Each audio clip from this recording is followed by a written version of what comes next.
चांगले शिकतो, वाईटही शिकतो. तर कधी पण आहे ना, माणूस जीवनभर काय आहे, विद्यार्थी आहे. अल्बर्ट आइन्स्टाईनची गोष्ट माहिती आहे ना तुम्हाला? अल्बर्ट आइन्स्टाईनची. अल्बर्ट आइन्स्टाईन माहिती आहे की नाही? नाही माहिती. बरोबर. कोण म्हणाले शास्त्रज्ञ? किती शिकलाय तू? ग्रॅज्युएशन.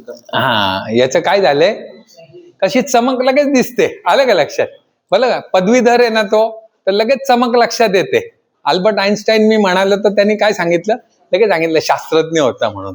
अल्बर्ट आइन्स्टाईन आहे ना, अल्बर्ट आइन्स्टाईन, पूर्वी काही असं व्हॉट्सअप किंवा हे नव्हतं, पटकन कोण समोरचा आहे कळायचं नाही. तर एकदा एका प्रवासामध्ये अल्बर्ट आइन्स्टाईन असतो आणि त्याच्या समोर पण एक प्रोफेसर बसलेला असतो. हा फिजिक्सचा शास्त्रज्ञ, तो फिजिक्सचा प्राध्यापक, असे दोघं बरोबर प्रवास करत असतात आणि दोघं एकाच ठिकाणी कार्यक्रमाला जात असतात. तर तो त्याला काय विचारतो, अल्बर्ट आइन्स्टाईन त्याला, की तुम्ही कोण आहात? तो म्हणतो, मी, तुम्हाला माहिती नाही का, मी खूप मोठा प्रोफेसर आहे फिजिक्सचा, असं सांगतो तो प्रोफेसर. आणि मग तो त्याला विचारतो, तू? म्हणे, नाही म्हणे, मी फिजिक्सचा विद्यार्थी आहे म्हणे. तो काय सांगतो, अल्बर्ट आइन्स्टाईन जो मोठा शास्त्रज्ञ आहे भौतिक शास्त्राचा, तो काय सांगतो, मी विद्यार्थी आहे म्हणून. आणि मग ते कार्यक्रमाच्या इथे रेल्वेमधनं येतात, भेटतात. तर तिथे बघतो तर भाषणाला अल्बर्ट आइन्स्टाईन उभा असतो लेक्चर द्यायला. आणि मग नंतर त्याला प्रश्न पडतो की जो माणूस सांगतो मी विद्यार्थी आहे, तो तर मोठा शास्त्रज्ञ भाषण देतोय. मग ते उत्सुकता मनामध्ये येते त्याच्या. मग तो बाहेर आल्यानंतर जेव्हा चहापान असतं ना मोठ्या लोकांचं, चहा पाण्याला तेव्हा तो म्हणतो, प्रोफेसर विचारतो त्यांना, अहो तुम्ही एवढे मोठे शास्त्रज्ञ आहात, मी तुम्हाला विचारलं तर तुम्ही म्हणे मी विद्यार्थी आहे म्हणे. ते म्हणे, हो, मी शास्त्रज्ञ असलो तरी जन्मभर कोण आहे, मी विद्यार्थी आहे. म्हणजे अल्बर्ट आइन्स्टाईन सारखा एवढा मोठा शास्त्रज्ञ स्वतःला जन्मभर काय समजत होता, विद्यार्थी समजत होता. बरोबर ना? म्हणून तो एवढे मोठे शोध लावू शकला ना. तो म्हणाला असता, नाही झालं माझं, सगळं आलं मला, त्यांनी पुढचं पाऊल टाकलं असतं का? नसतं टाकलं. जेव्हा तुमचं पोट भरतं, मग डोक्यातलं असू दे किंवा कुठलं असू दे, मग काय होतं, पुढची गोष्ट तुम्हाला सुचत नाही. आलं की नाही लक्षात? त्यामुळे जन्मभर माणूस हा विद्यार्थी असतो. मला एकूण कळालं की तुम्हाला जे काही तुम्ही 7-8-10 जण आलेले आहात, तुम्हाला शिकण्याची उमंग आहे, इच्छा आहे तुमच्यामध्ये, काहीतरी परिवर्तन करायचंय तुम्हाला, त्याच्यासाठी तुम्ही इथे आले आहात. बरोबर? आता तुम्ही ITI तुम्हाला काही दिलं का? ITI तुम्हाला काही दिलं का? दिलं का तुम्हाला? काय दिलं?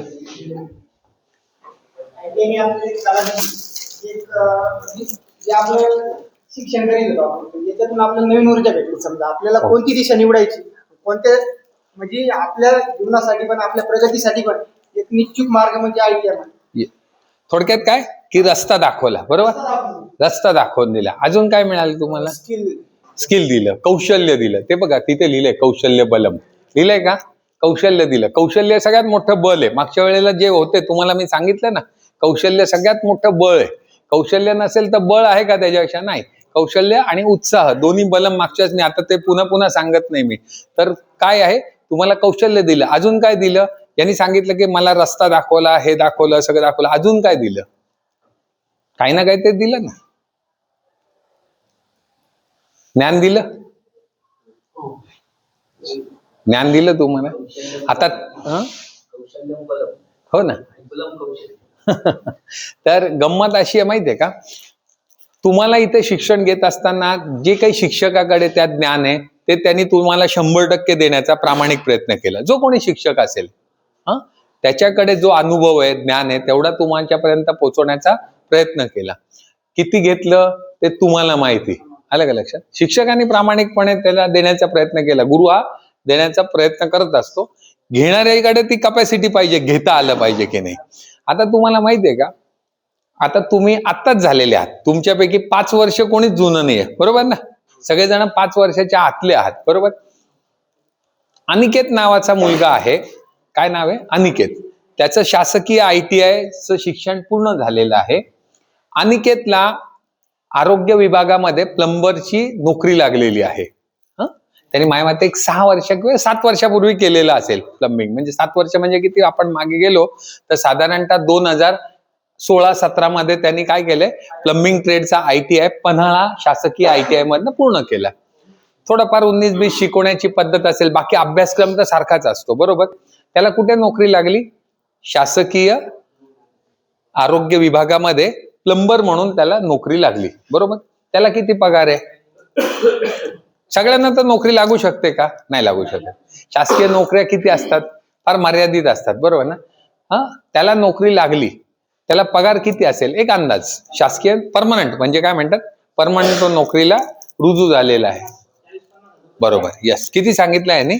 40-50 हजार. बरोबर का? मान्य आहे का सगळ्यांना? 45,000 रुपये त्याला पगार आहे. बरं, त्याला ही नोकरी का लागली? सर्टिफिकेट. बर, मग तुमच्याकडे पण आहे ना. त्यांच्याकडे ते कौशल्य होतं, पेपर देण्याचं नॉलेज. बर, अजून त्याला का नोकरी लागली?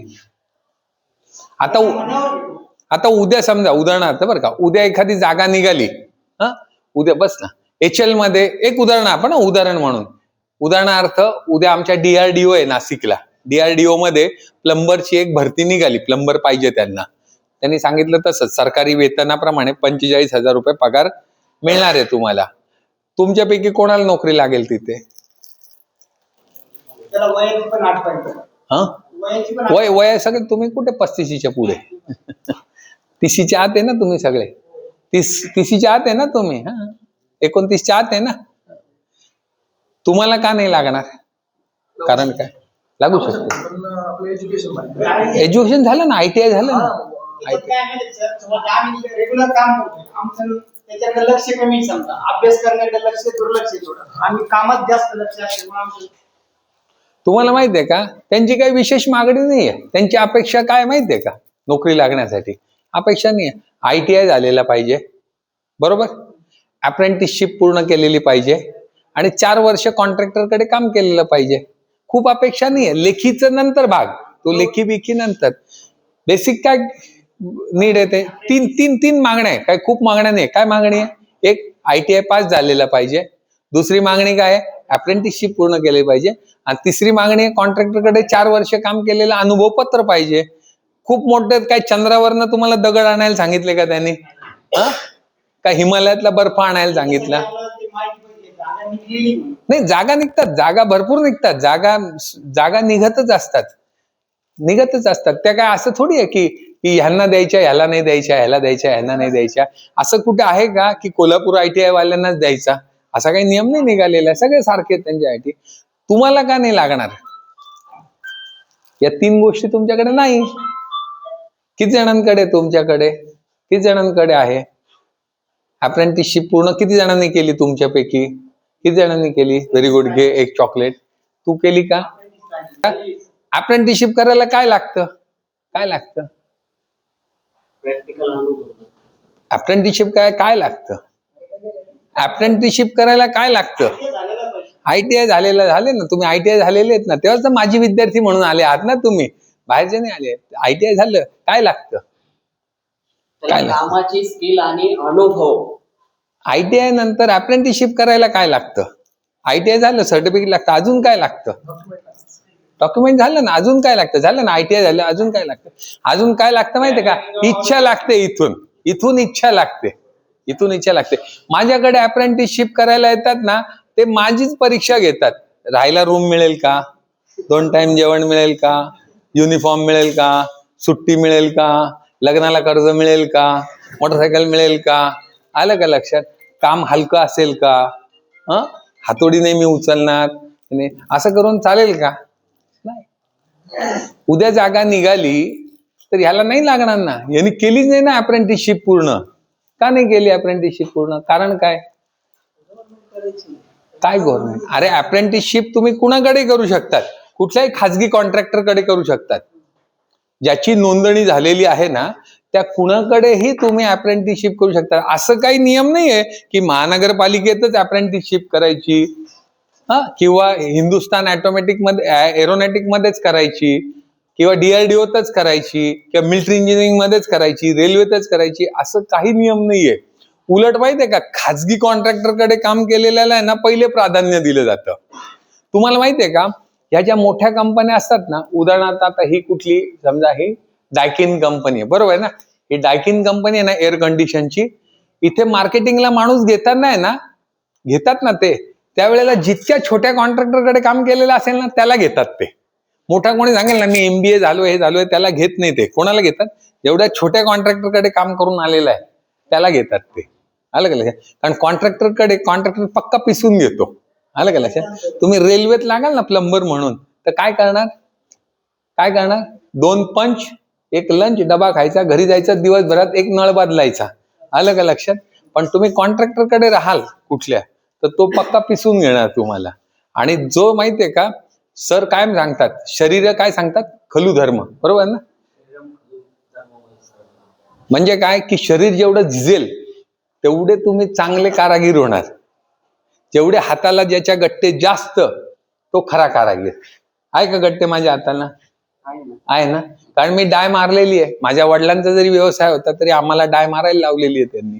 आणि इथे पण डाय लागलेली आहे. तुम्ही नशिबाने CPVC मधले प्लंबर आहात.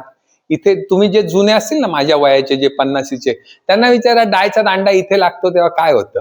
डाय कळते ना तुम्हाला? शिकवली असेल ना मॅडमनी किंवा तुम्हाला सर असतील त्यांनी. ती डाय जेव्हा इथे लागते ना तेव्हा सगळे आपल्या घराण्यातल्या आजोबांपासून सगळे आपल्याला आठवतात. आलं का लक्षात? तर तुमची काय चूक झाली? तुम्ही अप्रेंटिसशिपच केली नाही. मग सांगा, संधी आहे का बाजारात? आहे ना, संधी आहे ना. कमी तुम्ही पडता ना. संधी आहे ना, संधी आहे ना. कमी कुठे पडले तुम्ही? अप्रेंटिसशिप केली नाही. कॉन्ट्रॅक्टरकडे काम 4 वर्षाचा अनुभव घेतला नाही. काय होईल? नुकसान तुमचंच झालं ना. आणि वरनं काय आणायचं? ITI काही दम नाही.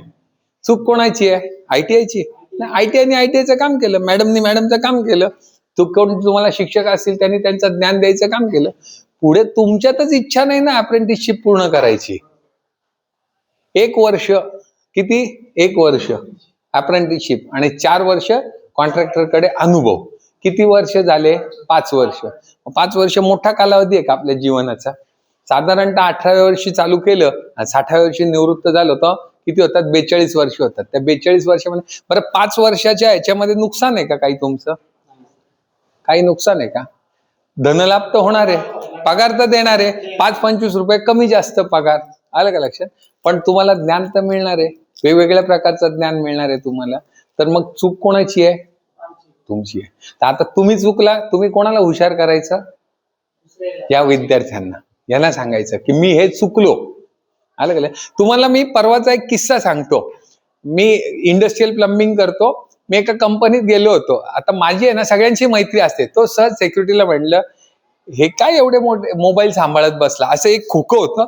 त्या खोक्यात इतके मोबाईल होते. बऱ्याच कंपन्यांमध्ये आता मोबाईल आतमध्ये नेऊ देत नाही. तो म्हणे अहो नसती रिकामा उद्योग आहे म्हणे हे मुलं. मग तो म्हणे हे बघा, एक कॅज्युअल वाला आहे, तो म्हणे 80-90 हजार रुपयाचा फोन वापरतो. किती? 80-90 हजार रुपयाचा फोन. पगार किती? 15 हजार रुपये. फोन किती? 90 हजाराचा, कर्ज करून घेतलेला. मग मी त्याला म्हटलं, तुम्हाला माहितीये का, संध्याकाळी जेव्हा सुट्टी झाली त्या मुलाची, त्याला मी इकडे बोलवलं. म्हटलं तुझा पगार किती? म्हणे 15 हजार आहे, पण माझे टप्पे पिप्पे असतात त्यामुळे मला 12-13 हजार हातात मिळतो. बरं का? मराठी माणूस आहे, टप्पे मारणार, माहितीये ना. आपण काय भैया थोडी आहे मेहनत करायला. आपण मराठी माणूस आहे, आपण जास्त मेहनत नाही करायची. आलं का लक्षात?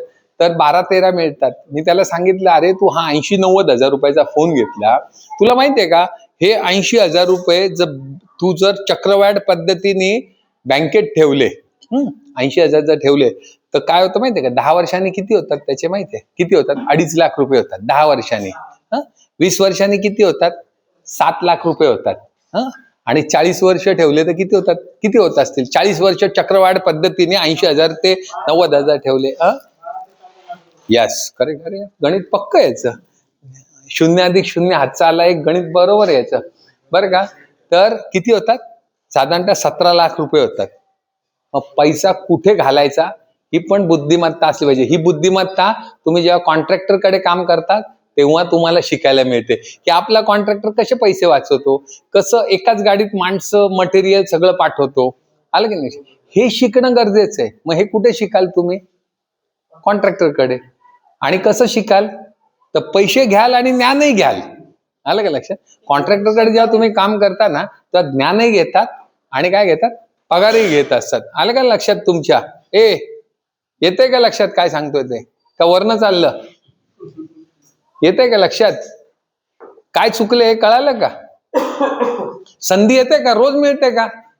सचिन तेंडुलकरला जेव्हा चेंडू येतो, क्रिकेट कळतं ना तुम्हाला, त्यांनी जर त्या चेंडूला छक्का मारला नाही तर गेली ना ती संधी, 6 रन गेले ना त्याचे, बरोबर आहे ना. पुढच्या चेंडू कसा येईल त्याला काय माहिती, हा त्याला तो आउट होईल का LBW होईल माहिती नाही ना. आलेली संधी जीवनात आज आलेली 20 तारीख एकदाच येणार आहे, पुन्हा येणार नाहीये. आता ह्यांच्या जीवनातली ती वेळ गेली. यातले काही जे तरुण आहेत त्यांना आहे संधी, हा तरुण आहे याला अजून आहे संधी, आलं की नाही लक्षात, हा करू शकतो.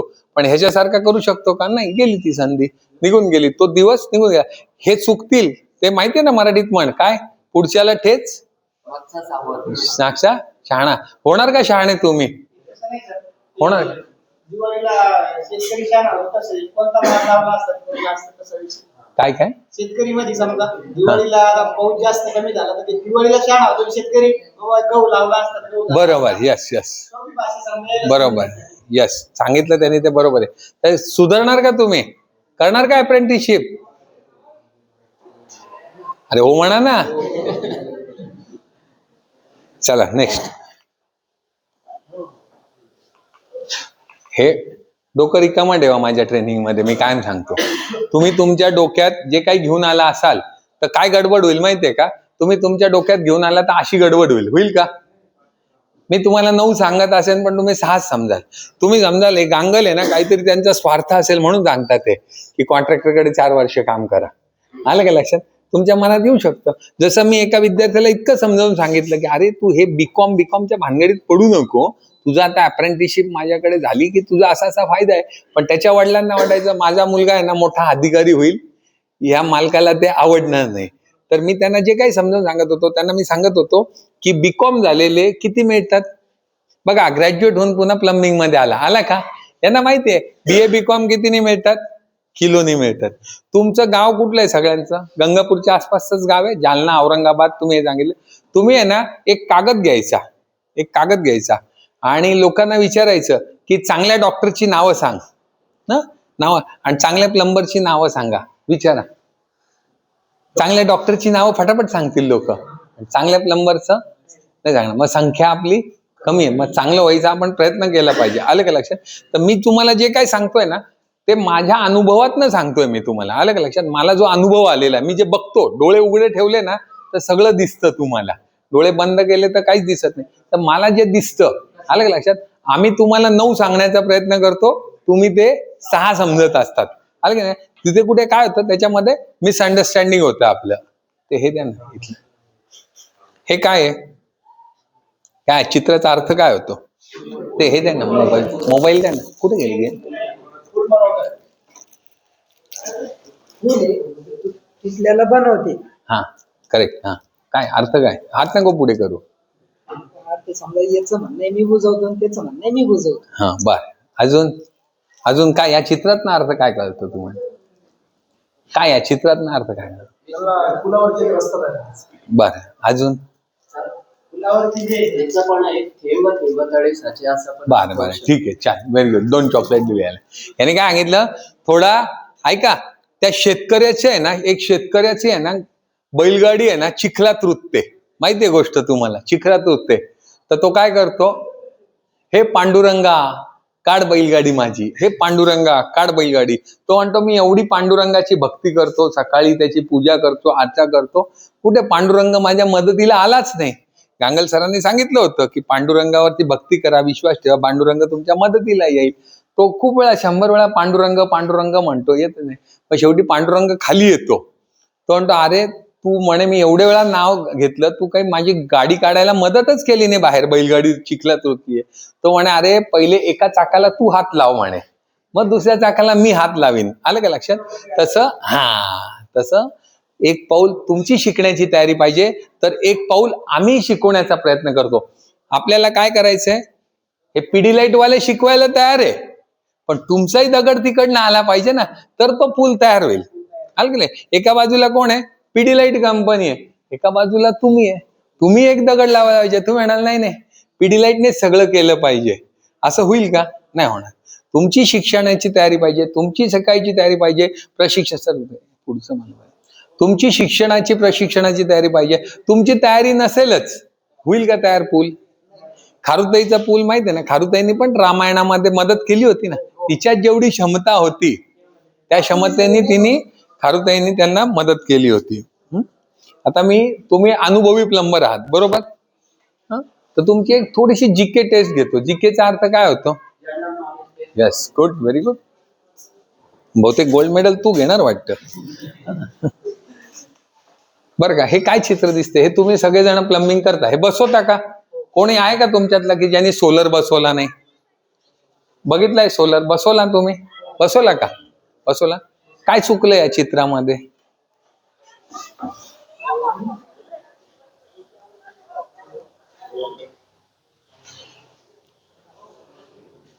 काय चुकलंय?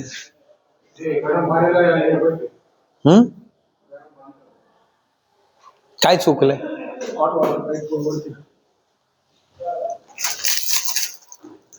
काय चुकलंय? इनलाइट पाईप देणे द्या. हा, इनलाइट पाईप. इनलेट पाईप बरोबर आहे ना, खालनं जोडलाय त्यांनी. सर दिसत नाही ना. हा काय? हा दिसतो ना. हा काय? हा काय? हा टाकीतनं निघाला, वेंट दिला, हा इथे इन जोडला, इकडनं आउट निघाला. सर हॉट वॉटर पाईप जो आहे ना, तो घे चॉकलेट घे. उत्तर द्यायचं डेअरिंग केलं. हा त्यांनी जे आउटला जे एअर पाईप दिला ते इकडे पाहिजे. नाही, आउटला पण लागतो ना. आउटला पण आहे ना, ऐका बरोबर आहे की नाही? कोणी अनुभवी आहे का? आउटला पण व्हेंट देतो की नाही आपण? कारण जर प्रेशराईज सिस्टीम असेल, आलं का लक्षात? जर प्रेशराईज सिस्टीम असेल तर आउटला काय असतो? एअर रिलीज व्हॉल्व नसतो. आलं का लक्षात? आउटलेटचा पाईप आहे का ते एअर पाईप, तो टाकीच्या वरती पाहिजे. बरोबर आहे ना, दिलाच आहे ना त्यांनी. दिलाय ना, दिलाय दिलाय पाहिजे. बरोबर आहे. यांनी काय सांगितलं कळालं का तुम्हाला? जो सोलर वॉटरचा आउटलेट आहे बरोबर, त्याचा जो वेंट पाईप आहे तो टाकीच्या हाईटच्या लेवलला पाहिजे. हा, त्याच्या वरती पाहिजे किंवा त्या हाईटला पाहिजे. आलं का? तो खाली असेल तर काय होईल? तिथून सगळं पाणी, गरम पाणी बाहेर पडेल, खाली पडेल. बरोबर ना? बरोबर आहे. हा, अजून बर, चला, व्हेरी गुड. चांगलं निरीक्षण आहे. टाकीला 2 चॉकलेट घे. Yes, good good. निरीक्षणात माणूस खूप काही शिकलो. इनलेट दिलं ना, टाकीला इनलेट नाही. ठीक आहे, चला ठीक आहे. मी पुढच्या ती सुधारणा पण करून घेईन. नाही, ठीक आहे ना? हा ठीक आहे. हे काय आहे तुम्हाला समजणार? एक साधारणतः आहे ना, एक सोलर कसा बसवला जातो, आलं का लक्षात? सोलर कसा बसवला जातो त्याची हे प्रतिकृती बनवलेली आहे. आलं का लक्षात? हा, अजून तुम्हाला माहिती आहे का, सोलरचा पाईप कधीच असा जोडायचा नसतो डायरेक्ट. हा पाईप आहे ना, इथून खाली घ्यायचा असतो आणि मग जोडायचा असतो. माहिती आहे का? हा इथून खाली घ्यायचा असतो आणि मग जोडायचा असतो. असा यू करायचा असतो. माहिती आहे का? करता का नाही तुम्ही? करता का? करता ना, मग सांगायला पाहिजे ना मला. करता तर की सर इथे खालून पाईप जोडायला पाहिजे. आलं का लक्षात? अजून काय तुम्हाला माहिती आहे का? सोलर बसवताना तुम्ही कसा बसवता? सोलर पाईपलाईन कशी जोडता? सोलरच्या आउटलेटला कुठला पाईप वापरता? CPVC वापरता. Very good. कुठला CPVC वापरता? कुठल्याही कंपनीचा. बरोबर ना? जे गिराईक आणून देईल तो पाईप तुम्ही लावता. चुकीचं आहे का बरोबर आहे? किती जणांना वाटतं बरोबर आहे? चुकीचं आहे? चुकीचं आहे. येस. का बरं चुकीचं आहे? तुम्हाला माहिती आहे का सोलरच्या आउटलेटला साधारणतः 2 ते 3 मीटर, किती सुरुवातीचे 2 ते 3 मीटर हा. येस, बरोबर. याने काय सांगितलं? पुन्हा एकदा जोरात सांग त्यांना, जोरात सांग. सोलर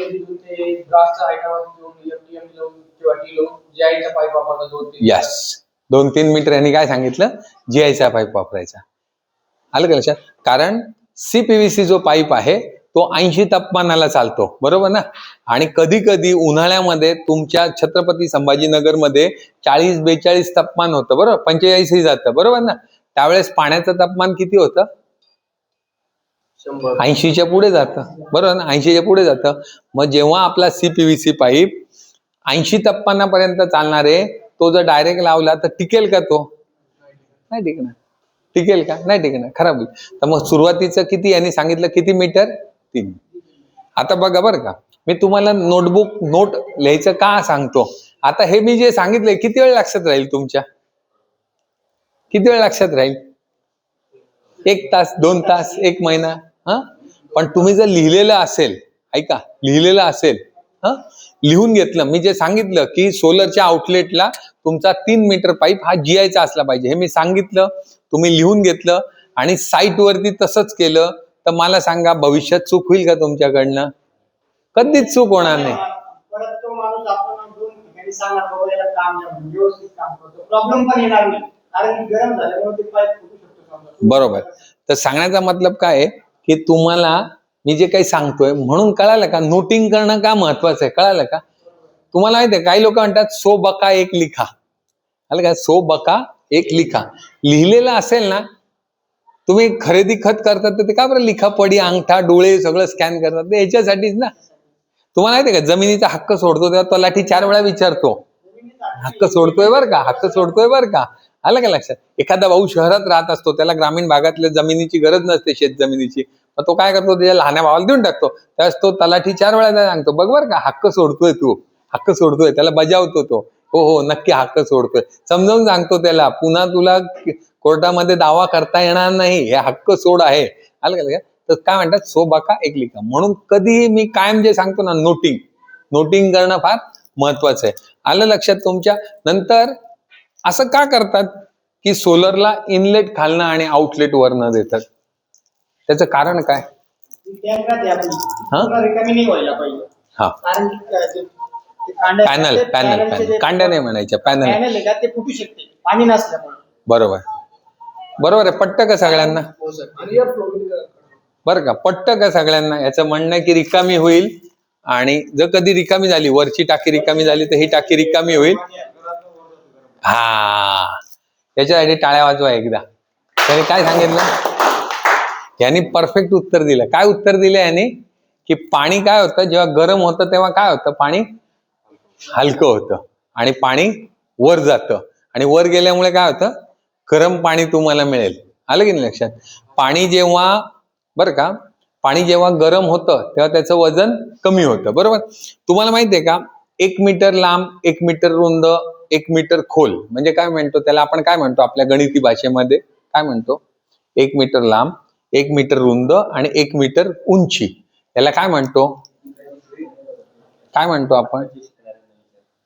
काय म्हणतो? चला, तुम्ही तर आत्ताच आलेलं आहे. 1 मीटर लांब 1 मीटर रुंद 1 मीटर उंच असेल तर काय म्हणतो त्याला? काय म्हणतात गणिती भाषेमध्ये किंवा भूमिती भाषेमध्ये, काय म्हणतात? अरे तुम्ही तर आत्ता 10वीत आले का? कोरोनातले तुम्ही? हा, कोरोना मधल्यांना ठीक आहे, मी काय प्रश्न विचारले. 1 मीटर लांब 1 मीटर रुंद 1 मीटर खोल असेल तर त्याला म्हणतात काय भूमिती भाषेमध्ये? नाही नाही, तू घे चॉकलेट, तुला माहिती झालं उत्तर दिलं की चॉकलेट घे. काय म्हणतात? अरे तुम्हाला याला काय म्हणतात? एक काय म्हणायचं? 1 मीटर लांब 1 मीटर रुंद 1 मीटर, काय म्हणतो? आयत. आयत कसं रे बाळा?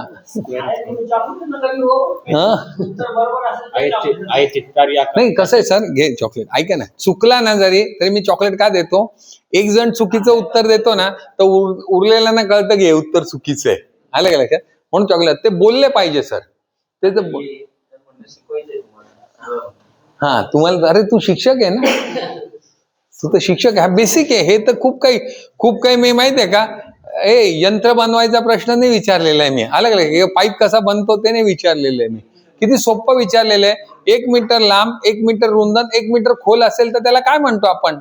वन काय म्हणतो? 1 मीटर क्यूब म्हणतो.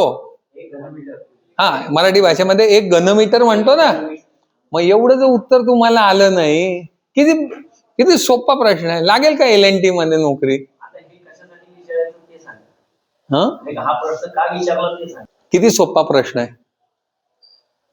1 मीटर लांब 1 मीटर रुंद 1 मीटर उंच. तुम्ही ITI झाल्यानंतर जर तुम्हाला हे उत्तर नसेल, याच्यासाठी काय करावं लागेल? काय करावं लागेल? आपण माहितीये का एक्स्ट्रा क्लास लावतो, माहितीये 10वीला असताना एक्स्ट्रा क्लास लावतो.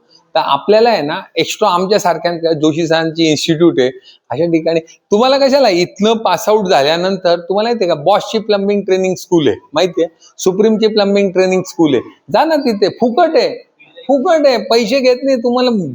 नॉलेज द्यायला बसलेले ते लोक. पैसे तुम्हाला माहिती आहे का, खायचे प्यायचे पण सोय करतात.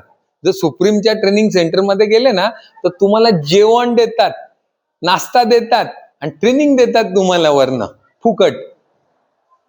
पण कमी कोण पडतं, आपण पडतो घ्यायला. L&T देतं, बॉश ट्रेनिंग सेंटर. तर 1 मीटर क्यूब म्हणतात. काय म्हणतात? 1 मीटर क्यूब. हे येणं गरजेचं आहे ना. काय यायला पाहिजे? हे यायला सरांनी सांगितलं तर बरोबर. काय यायला पाहिजे सर सांगा, 2 मिनिटं पाणी पितो मी. हे येणं का गरजेचं आहे तुम्हाला? तुला विचारतो की असं का बरं केलं तुम्ही तोंडाकडचा आणि शेपटीकडचा भाग का बरं कापून टाकला? तिने काय उत्तर दिलं, मला माझ्या आईने काय केलं, असं शिकवलं.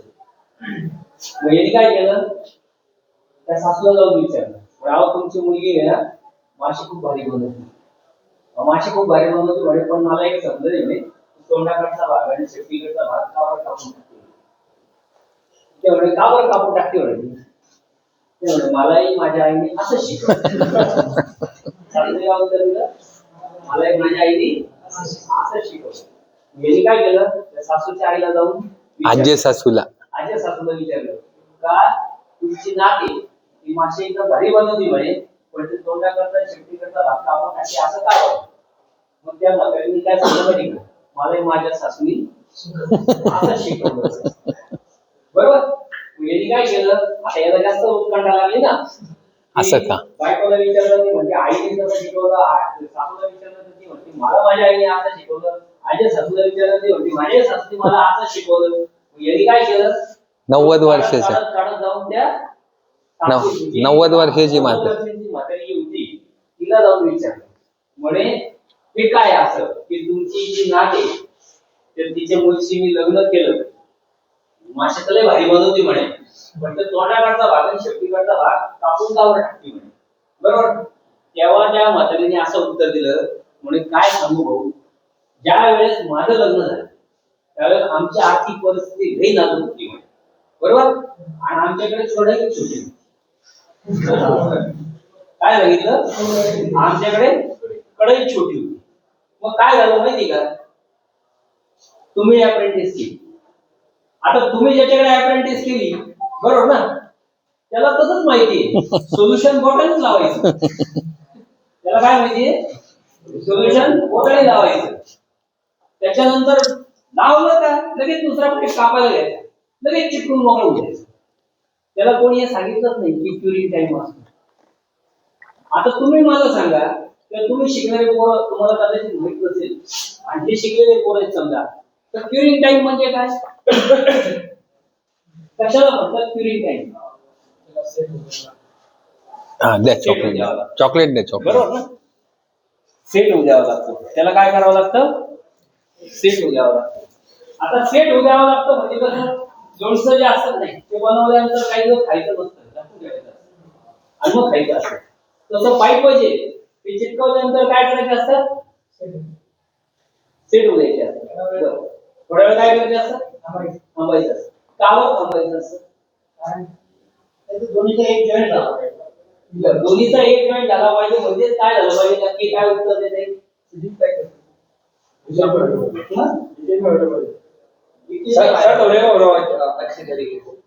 और वो सेट होना, वो एक दूसरे में जॉइंट होना, उसका क्या है रीजन क्या है? एक दूसरे में जॉइंट होना, आपण जेव्हा पाईपाला सुई लावतो ना तेव्हा लगेच पुढच्या जॉइंटला पळतो. मग तसं का करायचं, तसं ते करायला नाही पाहिजे, ते थोड्या वेळ बघून झालं पाहिजे, दिवस भेटतं काय सुरू. आता लक्षात आलं का, ज्या वेळेस तुम्ही पाईप आणि फिटिंग या दोन गोष्टींना ज्यावेळेस सोल्युशन लावतात, सोल्युशन लावल्यानंतर काय असतं, जे तुम्ही सॉल्व्हंट सिमेंट वापरतात त्या सॉल्व्हंट सिमेंट मध्ये काही केमिकलचे गुण असे असतात. आता उदाहरणार्थ ही फिलाइट कंपनी तुमच्या प्लंबिंगच्या कार्यामध्ये किंवा प्लंबिंगच्या ट्रेनिंगमध्ये गावाला एवढा इंटरेस्ट घेते, तर त्याचं कारण असं आहे की फिलाइट कंपनीचं पण सॉल्व्हंट सिमेंट बघितलं असेल. मग फिलाइट कंपनीचं काय, त्याच्या पाठीमागे अभ्यास आहे की जो पाईप तुम्ही वापरणार त्याचं जे काही मटेरियल आहे त्या मटेरियल तुमचं सॉल्व्हंट सिमेंट जे आहे ते काय इफेक्ट करतं. बरोबर. मग इफेक्ट काय करतं, ज्या वेळेस तुमचं फिटिंग आहे त्याच्या आतल्या साईडला तुम्ही सॉल्व्हंट सिमेंट लावतात, पाईप आहे त्याच्या बाहेरच्या साईडला सॉल्व्हंट सिमेंट लावतात आणि हे सॉल्व्हंट सिमेंट लावल्यानंतर हा ज्यावेळेस फिटिंग आणि पाईप तुम्ही एकमेकांच्या आतमध्ये ज्यावेळेस इन्सर्ट करता तर त्यावेळेस निश्चितपणे त्या सॉल्व्हंट सिमेंटचा तुमच्या पाईप वरती काहीतरी इफेक्ट होतो आणि तो काय इफेक्ट होतो तर ते तुम्हाला थोडस पाईप गरम झालेलं दिसेल बरोबर ना दिसतो का पाईप काय होतो गरम होतो गरम जसा होतो कुठलाही पदार्थ जर समजा तापमान तुम्ही वाढवलं जर गरम झाला तर त्याचा आकारमान वाढतो हे माहिती तुम्हाला कोणत्याही पदार्थाचं तापमान जर वाढवलं तर तो प्रसरण पावतो नाही तापमान कमी झालं तर काय होतं आकुंचन होतं आणि तापमान जर वाढलं तर तो काय होतो प्रसरण पावतो मग तुमचा फिटिंग आणि तुमचा पाईप हा जर का एकमेकांमध्ये फिट बसणारा जर का असतो आणि एक व्यवस्थितपणे एका साईजचा बनवलेला असतो की तो एकमेकांमध्ये काय होईल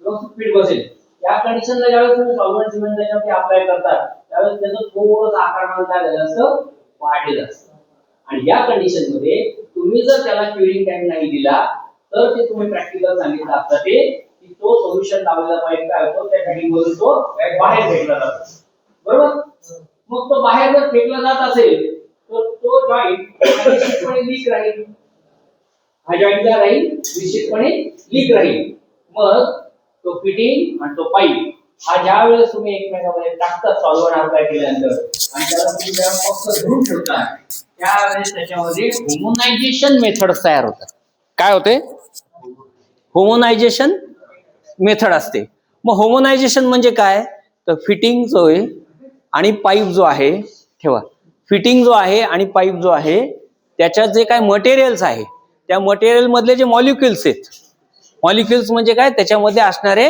अणुरेणू हे एक दुसऱ्यांमध्ये काय होतात मिक्स होतात मिसळतात आणि ज्यावेळेस मॉलिक्युल्स एकमेकांमध्ये मिसळतात त्याचे अणुरेणू ज्यावेळेस एकमेकांमध्ये मिसळतात त्यावेळेस त्यांचे कंपाऊंड काय होतात फिक्स होतात आणि ते कंपाऊंड फिक्स होणे म्हणजेच होमोनायझेशन होणे आणि ते होमोनायझेशन ज्यावेळेस होतं त्यावेळेस तुमचा जॉईंट हा काय झालेला असतो पक्का झालेला असतो मग हा क्युरिंग टाइम प्रत्येक मटेरियलला प्रत्येक पाईपनुसार तुम्हाला वेगवेगळा द्यावा लागतो उदाहरणार्थ समजा तुम्ही UPVCचा पाईप जर घेतला तर तुम्हाला सोल्युशन अप्लाय केल्यानंतर तो पाईप एकमेकात बसवला तर क्युरिंग टाइम किती दिला पाहिजे तर 12 ते 15 सेकंद किती दिला पाहिजे 12 ते 15 सेकंद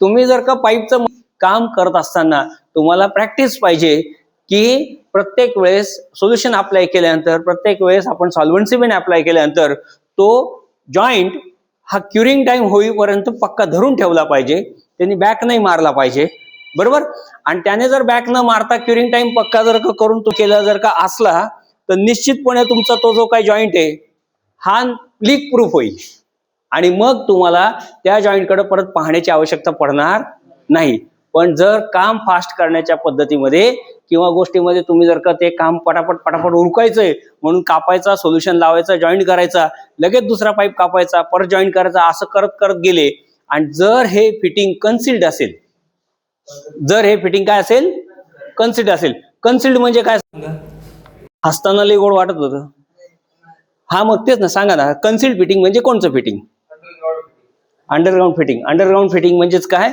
की आतमध्ये असणारं फिटिंग बरोबर की नाही मग आता भिंतीच्या आतमध्ये असणारं जे काही फिटिंग आहे तर तुम्ही सगळे लोक काम करतायत हे तर पोरं अजून शिकतायत तुम्ही सगळे काम करतायत बरोबर ना मग कन्सिल्ड फिटिंग करताना तुम्ही जर एखादा जॉईंट जर का लीक राहिला आणि वरतून त्याला प्लॅस्टर लावलं गेलं किंवा टाईल्स लावल्या गेल्या आणि नंतरून तो जर का पॉइंट जर लीक असेल काय होऊ शकतो नुकसान होऊ शकतं म्हणजे काय जो कॉन्ट्रॅक्टर आहे बरोबर ना तो तुम्हाला सरळ सांगेल भाऊ तुझ्यामुळे हे लीक राहिलेलं आहे याचा खर्च मी तुझ्या पगारातनं काय करेल कापून घेईल किंवा एखाद्या बिल्डरचं तुम्ही काम घेतलं असेल तर तो काय म्हणेल बाबा रे तू काही व्यवस्थित काम करून दिलं नाही एक तर मला तू हे सुधरवून दे आणि दुसऱ्या साईडच्या वेळेस तो म्हणेल मी कळवतो तुला कामाचं होईल का नाही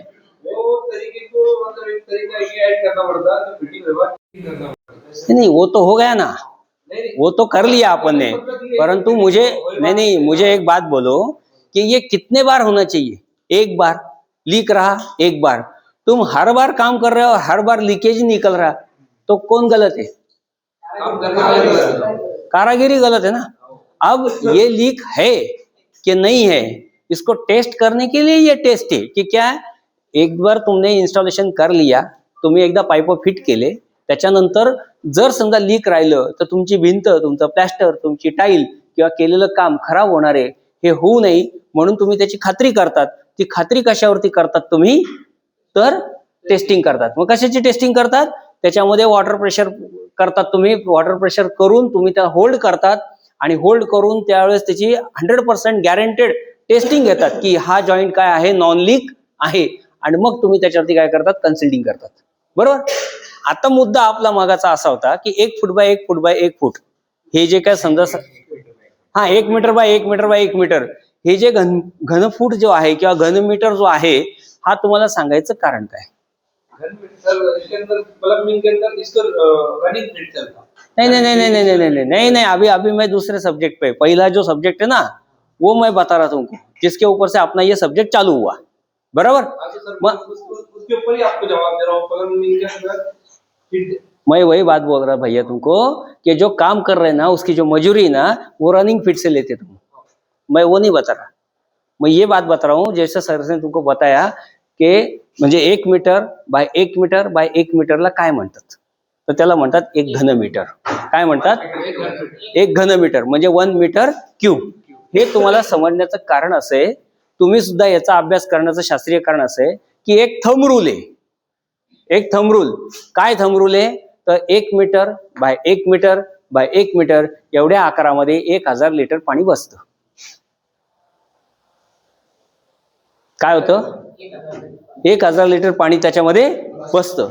मग सर्वसाधारणपणे जर समजा तुम्हाला एखाद्या घरावरती टाकी बसवायची असेल, एखादा कस्टमर तुमच्याकडे आलं आणि त्यांनी तुम्हाला सांगितलं की आम्हाला घरामध्ये टाकी बसवायची आहे, तुम्ही प्लंबर आहात, तुम्ही आम्हाला सांगा की आम्हाला, किंवा तुम्ही आम्हाला टाकी बसवून द्या.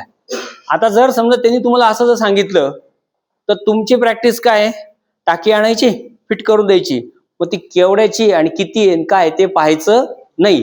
मग असं जर तुम्ही काम करत असले समजा, तर मग ती मगाची गोष्ट सांगितली तशी त्या माशाची शेपटी आणि तोंड का तोडलं हे पाहिलंच नाही.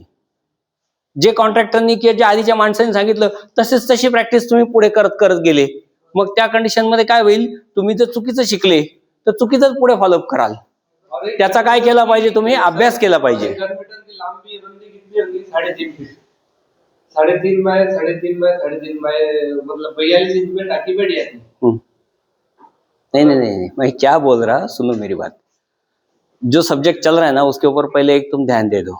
वो टाकी बैठती, वो जो जगह है वो सब अलग. 1000 लीटर पानी 1000 लीटर नहीं नहीं नहीं नहीं नहीं नहीं नहीं 1000 लीटर पानी बिठाने के लिए तुमको उतनी जगह लगेगी, ये मैं बता रहा हूँ. अब तुम जो बात बोल रहे हैं, बताओ ना, तो मतलब 1 घन मीटर का माप कितना होगा बोल के. तो बताए ना 1 घन मीटर का माप 1 घन मीटर होगा ना, फीट कितना होगा मतलब 1 घन मीटर. तो ये कन्वर्शन आया. ये क्या हुआ, उसका कन्वर्शन आया. कन्वर्शन बोले तो मीटर से फीट या फीट से मीटर.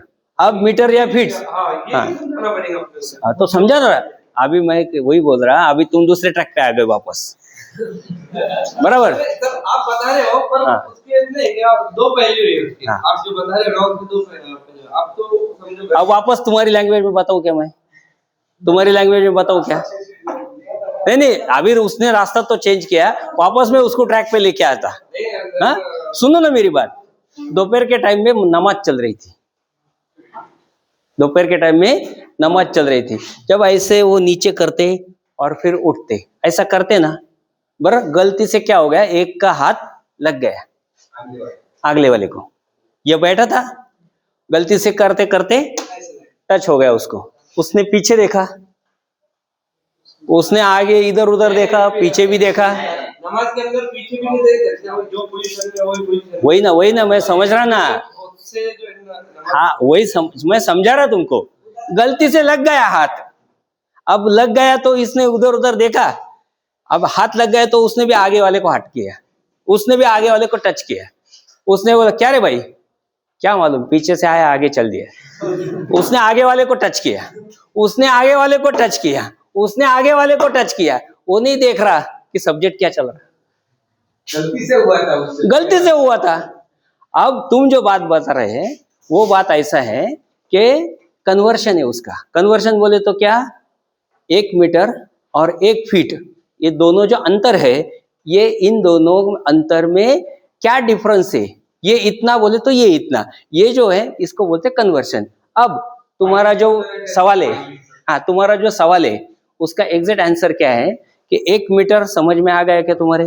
पहले ये बात बताओ मुझे, समझ में आ गया? बोलो 1 मीटर में कितने सेंटीमीटर?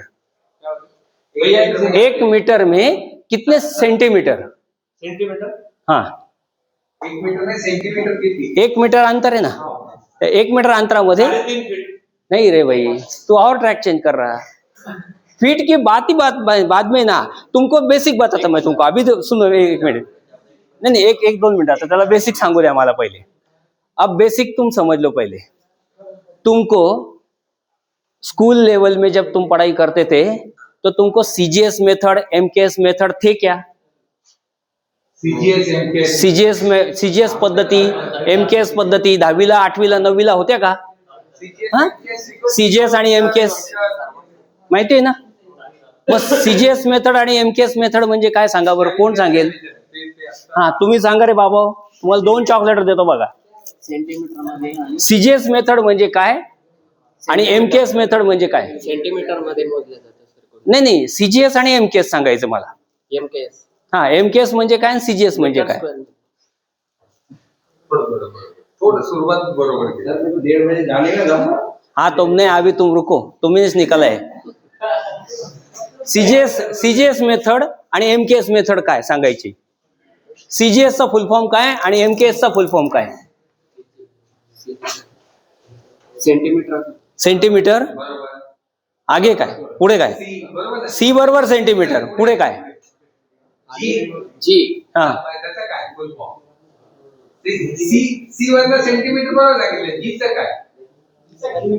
नाही सी, बस खाली बस, मी सांगतो आता, माझ्याकडे लक्ष द्या। देखो सीजीएस बोले तो centimetre gram second, centimetre gram second, and MKS बोले तो metre kilogram second, metre kilogram second. कोणत्याही पद्धतीच्या मापनाच्या या पद्धती आहेत, कोणत्याही पद्धतीच्या कुठलंही मेजरमेंट करायला जा, या 2च पद्धतीमध्ये मेजरमेंट होईल, सीजीएस मध्ये होईल, एमकेएस मध्ये। या मूलभूत राशी आहेत मापनाच्या, या मूलभूत राशी आहेत, या मूलभूत राशींवरनं मापन ठरवलं जातं। तसं तुम्ही जे बेसिक इंजिनिअरिंग शिकणार किंवा वर्कशॉप लेआउट आयटीआय मध्ये तुम्ही जो शिकतात, त्याच्यामध्ये तुम्हाला मेजरमेंट स्केल हा एक प्रकार आहे। आईटीआई तो हो गया तुम्हारा ना, तो उसमें मेजरमेंट स्केल है। मग मेजरमेंट स्केल मध्ये तुम्हाला ही पद्धत दिलेली आहे, metre kilogram second, centimetre gram second. मग मीटर ग्रॅम किंवा सेंटीमीटर किंवा मीटर किलोग्रॅम या पद्धती कोणत्या पद्धतीमध्ये येतात? तर मोजमापाच्या 3 पद्धती। मोजमापाच्या काय 3 पद्धती। एक आहे आयएस मेथड, एक कोणती पद्धत आहे? IS method.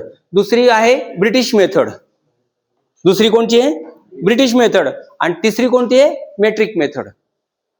मेट्रिक, ब्रिटिश आणि आयएस, बरोबर। मग याच्या पुढे जर का समजा तुम्ही गेले तर मग हा जो म्हणतोय तो प्रकार। मग ब्रिटिश मेथड, जर तुम्ही ब्रिटिश मेथड मध्ये गेले तर लांबी मोजण्यासाठी तुम्हाला सेंटीमीटर, मीटर, किलोमीटर याचा वापर केला जाईल, बरोबर। मेट्रिक पद्धतीमध्ये जर का तुम्ही गेले तर त्याच्यामध्ये तुम्हाला इंच, फूट, बरोबर, घनफूट याचा वापर केला जाईल। मग ह्या 2 पद्धती आल्या, ह्या 2 पद्धती आल्या का? बरोबर ना। मग आता तुम्हाला 2 पद्धती ज्या आहेत ना, ह्याची एकमेकाशी सांगड घालायची। मीटरचं फुटात रूपांतर करायचंय आणि फुटाचं मीटरमध्ये रूपांतर करायचंय। आणि मग या भाऊचं जे उत्तर आहे ते क्लिअर कट उत्तर असं आहे की जर समजा तुम्ही मीटरला फुटामध्ये आणि फुटाचं मीटरमध्ये कन्व्हर्शन करायचं असेल तर 1.196 ने जर का गुणलं किंवा भागलं तर त्याचं एकमेकांमध्ये कन्व्हर्शन होतं। कशाने? फुटाला जर 1.196 ने जर का समजा तुम्ही मल्टिप्लाय केलं तर तुमचं कशात रूपांतर येणार आहे? मीटरमध्ये। आणि मीटरला जर का समजा 1.196 ने तुम्ही डिवाइड केलं तर तुमचं उत्तर येणार आहे फुटामध्ये. आणि हे जे मी तुम्हाला सांगतोय हे ज्ञानच आहे, हे पुस्तकातलंच आहे. गांगल सर तुम्हाला इतके वेळ सांगत होते किंवा शिकवत होते, बरोबर ना, ते प्रॅक्टिकल होतं. ते काय होतं? प्रॅक्टिकल होतं. आणि मी जे तुम्हाला सांगतोय हे पुस्तकाचं आहे. मग ह्या दोन गोष्टी आल्या, माझ्याकडे पुस्तकी आहे आणि सरांकडे प्रॅक्टिकल आहे.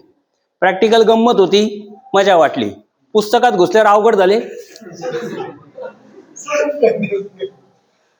बरोबर ना. हे आपल्या कामाचं. मग आता हा प्लंबर प्रॅक्टिकली काम करू शकतो,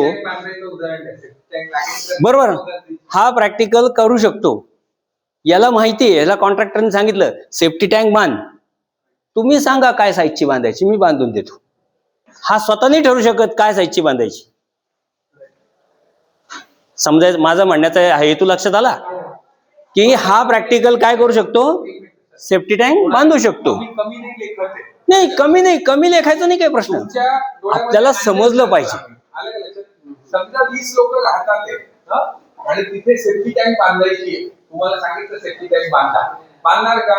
ग्रामीण भागामध्ये मल्टी स्किल करावं लागतं. आलं का? तुम्ही म्हणू शकत नाही हे बांधकाम मी नाही करणार.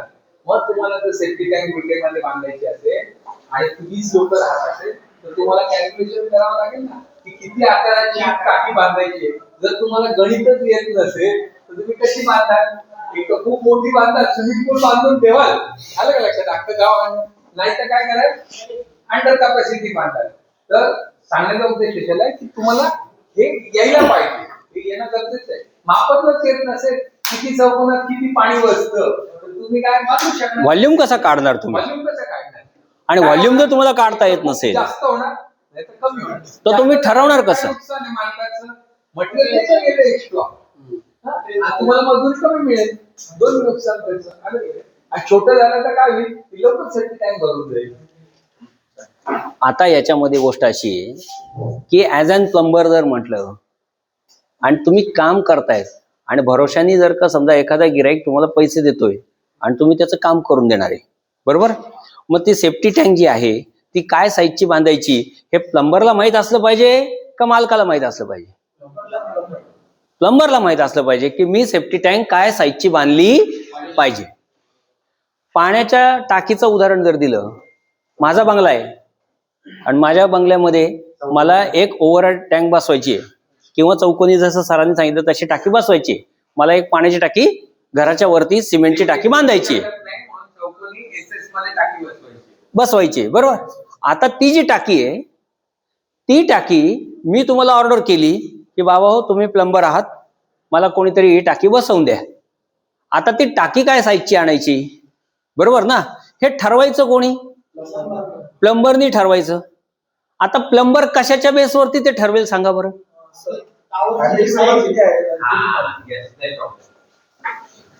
उत्तर कुठं आलं? किती लोक वापरणार? तुमच्या घरामध्ये फॅमिली मेंबर किती, माणसं किती आहे, बरोबर ना. मग आता मला सांगा माणसांची संख्या किंवा माणसं आणि ती टाकी याचा एक दुसऱ्याचे काय संबंध? त्याच्यामध्ये आपला सांडपाणी किती होणार, आपलं पाण्याचा यूज किती होणार, त्या मेंबर नुसार आपल्याला समजेल की याला किती 1000 लिटर लागेल की 5000 लिटर लागेल. लक्षात येतं का रे बाळांनो? काय म्हणणं यांचं की तुमचं सांडपाणी प्रत्येक माणसाला किती पाणी लागणार आहे दिवसभरामध्ये याचं एक कॅल्क्युलेशन असतं. आणि ते कॅल्क्युलेशन जर तुम्हाला करता आलं तर तुम्हाला सिलेक्ट करता येईल की या घरामध्ये आपण कोणत्या साईजची टाकी बसवायची.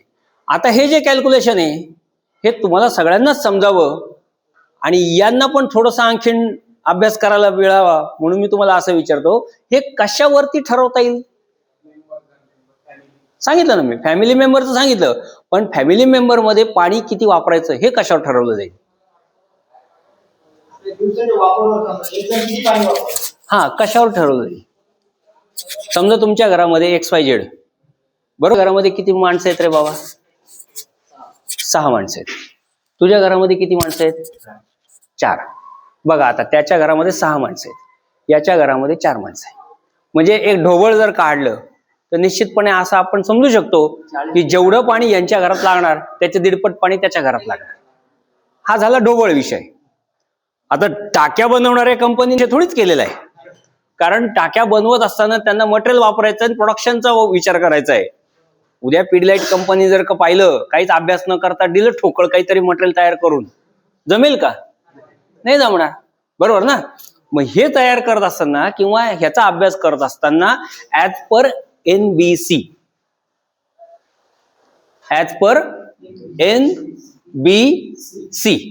बरोबर ना, किंवा ऍज पर BMC याचा वापर केला जातो.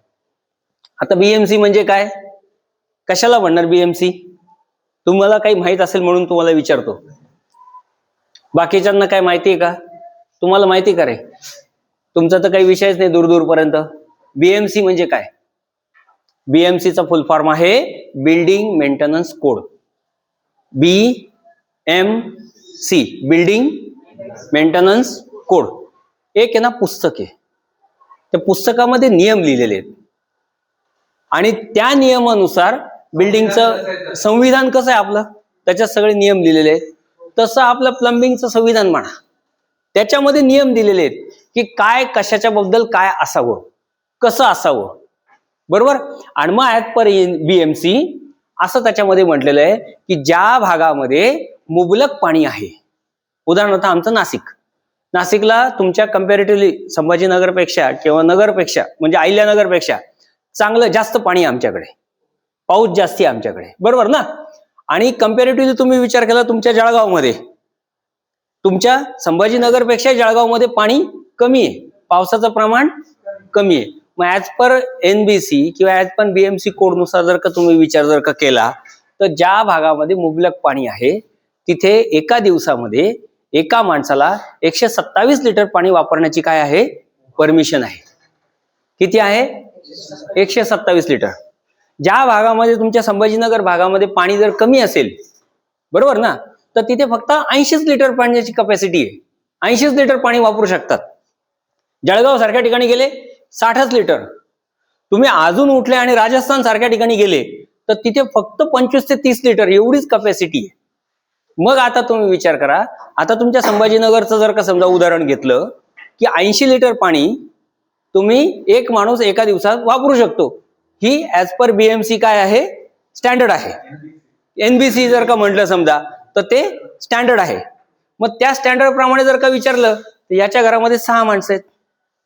मग सांगा बरं, आता याच्या एका घरामध्ये जर 6 माणसं राहत आहेत, बरोबर ना, तर किती पाणी याच्या घरामध्ये वापरण्याची कोणाला सांगता येईल? सिंपल आहे का नाही? किती झालं? औरंगाबाद सारखा एरिया आहे, 80 लिटर एका माणसाला आणि 6 माणसं आहे, 8 × 48, 480 लिटर पाणी एक मध्ये वापरता येईल. बरं, एका दिवसात 480 लिटर पाणी लागतंय म्हणजे 500 लिटर पाणी लागतंय, बरोबर का नाही? मग 500 लिटर पाण्याची जर का टाकी आणली आणि त्याच्या घरात बसून दिली तर होईल का? नाही होणार. का नाही होणार? एकच दिवस चालेल. मग परत परत ऍज पर NBC परत काय आलं नियम. त्याचाही नियम की एका घरामध्ये सर्वसाधारणपणे 1.5 दिवस पुरेल इतका पाण्याचा साठा असावा. किती असावा? 1.5 दिवस पुरेल इतका पाण्याचा साठा असावा.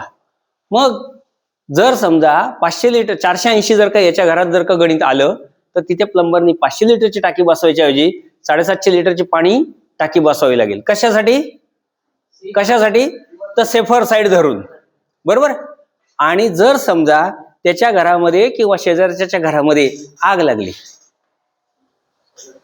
शेजारच्या घरात किंवा त्याच्या घरात आग लागली, मग आग लागल्यानंतर त्याने आंघोळ करायची का ते पाणी उचलून आगीवर फेकायचं? काय करायचं? महत्वाचं काय? म्हणजे त्याच्यासाठी पण पाणी लागेल ना. मग सेव्हिंग सुद्धा लागेल.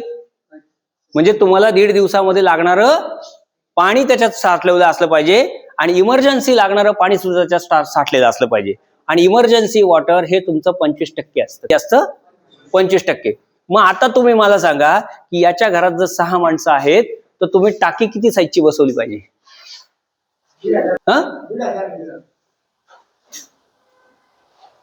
बरोबर का नाही? का चूक आहे?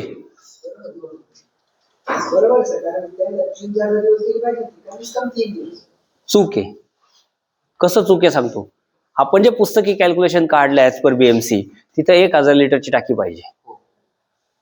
कारण 480 लिटर पाणी त्यांना दिवसाला लागतंय. 1.5 दिवस पुरेल एवढं पाणी पाहिजे, म्हणजे 750 लिटर पाहिजे. आणि 25% काय आहे तुमचा इमर्जन्सी कोठा आहे, म्हणजे 250 लिटर ते पाहिजे. म्हणजे पुस्तकी हिशोबाप्रमाणे उत्तर किती पाहिजे? 1000. मग सरांनी सांगितलं 1000 लिटर. जोशी सर आले होते नाशिकहून पेट्रोल खर्च करीत, त्यांनी 1000 लिटर सांगितलं. मग मी तुझ्या घरात 1000 लिटरची टाकी बसून देणार. पण तो सांगतोय ना माझ्या घरात 2-2 दिवस पाणी येत नाही. कस्टमर आहे ना तो सांगतो माझ्याकडे 2-2, 3-3 दिवस पाणी येत नाही. मग तुम्ही असा हटवादीपणाकडून चालेल का? नाही, तुला जोशी सरांनी सांगितलं तुला 1000 लिटरची टाकी देऊ. कारण कोणी सांगितलं? बरोबर ना, पुस्तकात. मग पुस्तकात जर का समजा असं लिहिलेलं आहे आणि त्याचं प्रॅक्टिकल AHJ याचा अर्थ काय लक्षात आला का? माहिती का AHJ? तुम्हाला माहित असेल कदाचित. AHJ माहितीये? AHJ याचा अर्थ अथॉरिटी हँडलिंग ज्युरिडिक्शन. AHJ म्हणजे काय? Authority handling jurisdiction.